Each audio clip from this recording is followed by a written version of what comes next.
सिंधुदुर्गचा किल्ला कोणाच्या हाती जाणार? इतिहास पुन्हा एकदा बदलणार का? की महायुतीचंच वर्चस्व अधिक मजबूत होणार? उत्तर अवघ्या काही दिवसात मिळेलही.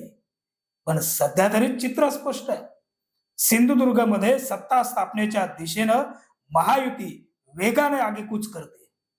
सिंधुदुर्गात अर्ज छाननीमध्ये ठाकरेंच्या सेनेला दणका देत भाजपाचे अर्थात शिवसेना भाजपा महायुतीचे दोन उमेदवार बिनविरोध निवडून आले.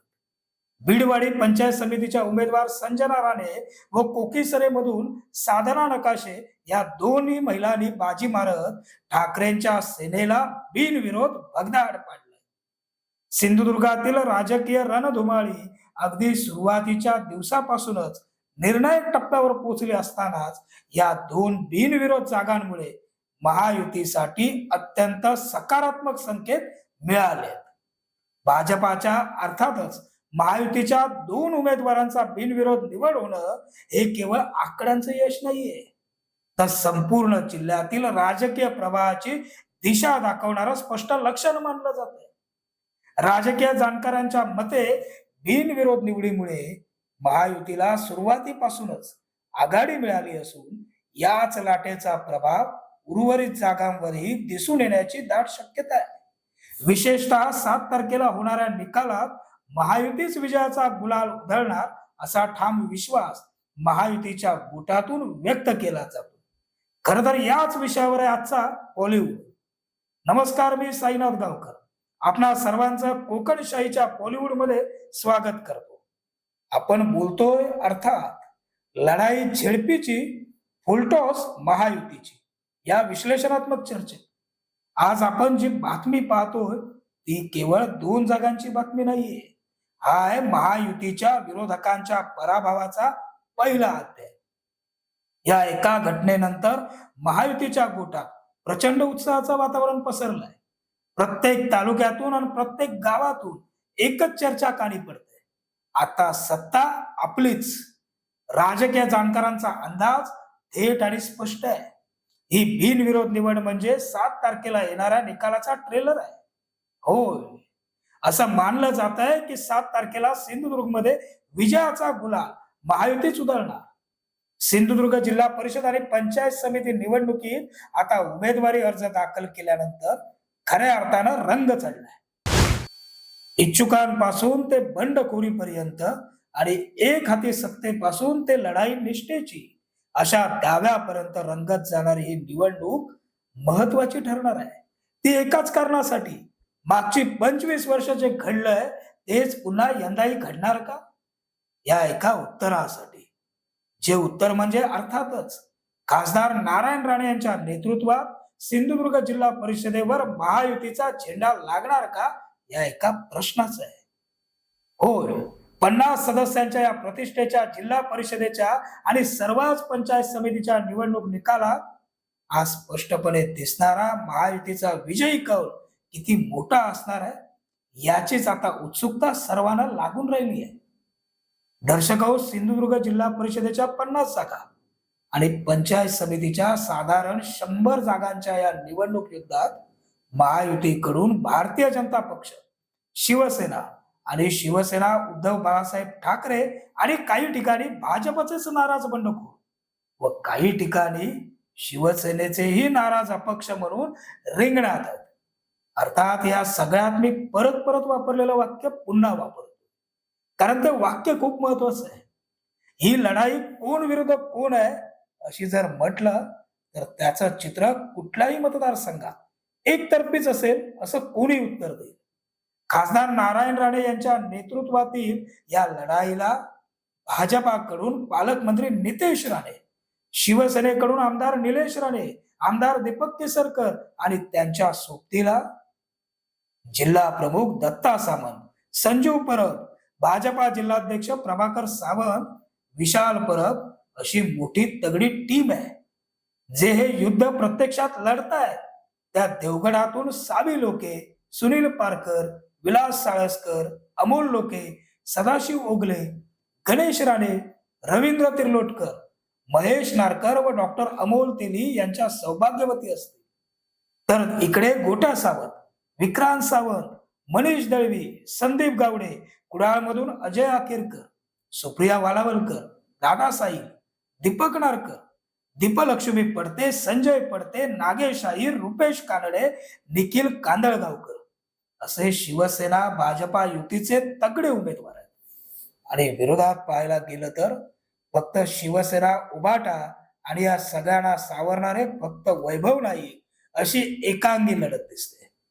आता पुन्हा एकदा सांगतोय की जिल्हा परिषदेचा निकाल स्पष्ट का जाणवतोय याचं एकमेव कारण महायुती ज्या पद्धतीनं नियोजनात्मक लढाई खेळते त्या तुलनेत विरोधकांकडून फक्त अपक्ष बंडखोरांच्या मदतीनं जे पदरात मिळेल त्यावर आपला झेंडा असं चित्र उमेदवाराच्या रिंगणातून स्पष्ट दिसतंय.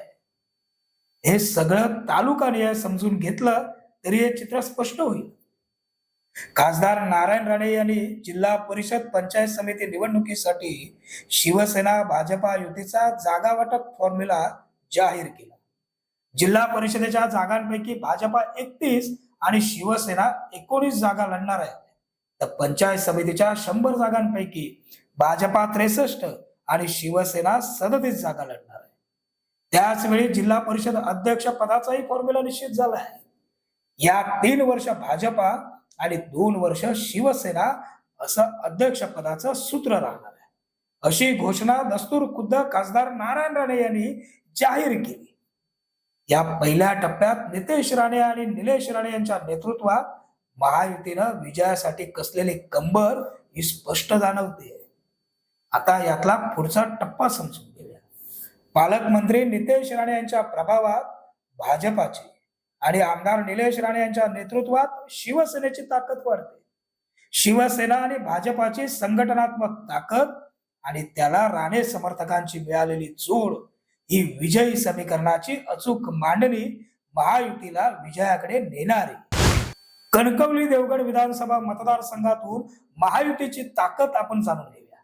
अर्थात याचं कारण म्हणजे याच मतदारसंघात 2 ठिकाणी बिनविरोध विजयाचा कौल भाजपाला मिळाला. कणकवली विधानसभा मतदारसंघातील पंचायत समिती निवडणुकीत भाजपा शिवसेना महायुतीला मोठं यश मिळालं असून महायुतीचे 2 उमेदवार बिनविरोध निवडून आले. पालकमंत्री नितेश राणे यांच्या कणकवली देवगड वैभववाडी मतदारसंघात ही महत्वाची घडामोड समजली जाते. वैभववाडी पंचायत समितीतील कोकीसरे मतदारसंघातून भाजपा शिवसेना महायुतीच्या उमेदवार सौ साधना नकाशे यांची बिनविरोध निवड झाली आहे.